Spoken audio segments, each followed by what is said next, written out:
Okay, still, this is a part of 3 cars being charged in the same conditions, same ambient conditions, and with different situations. Situation 1 there was a brand new recharge after a condenser replacement. The other one was the 2000 BMW, and I'm showing you all the pressures and temperatures before I do anything. Okay, so this is on, what was it? It was a Toyota Corolla S. Let me make sure. We are on a 2015, and it's a Corolla. 2015 Corolla. We have 100% pure gas in there. It's not contaminated.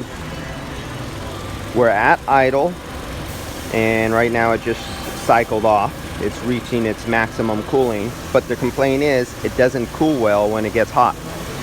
So here, the clutch just kicked back on. At idle, sitting in the shade, we're at 180 psi, 28. The suction line SLT is going down to, I think, 36 degrees temperature. That's this clamp right here on this pipe. The 144 degrees you see right here, that is liquid line temperature. Now I have it on the discharge of the compressor just so I could take a compressor temperature before and after. This is at idle, in the shade, not under load.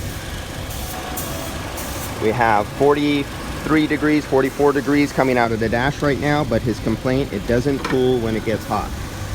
Now, so we're at 144 degrees at the discharge of the compressor. Now I'm going to go way down here on the liquid line coming out of the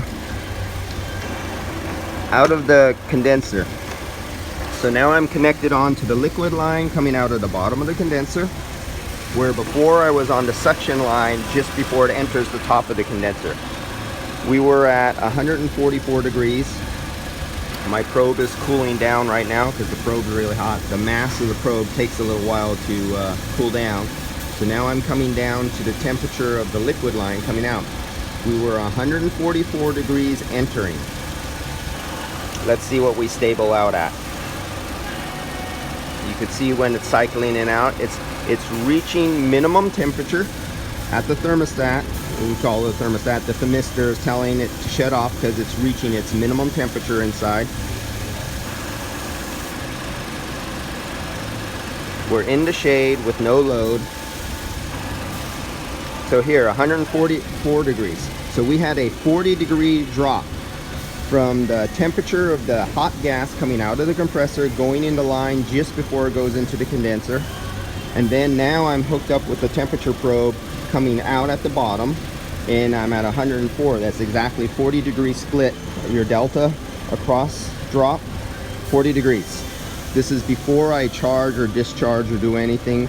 It's cooling fine, working great right now, but customer complains when he goes out and it gets hot, it doesn't work right. I wonder if that 180 degrees has anything to do to give us a hint. In the shade, at idle, 180 degrees. Keep that in mind. Off to the next vehicle. I'm about to charge up the BMW that I'm working on in this multi-video series of 3 cars at one time, comparing pressures and temperatures. Duck dash outlet, 43, 44 degrees. Let's go out to the BMW. Catch you on the next video.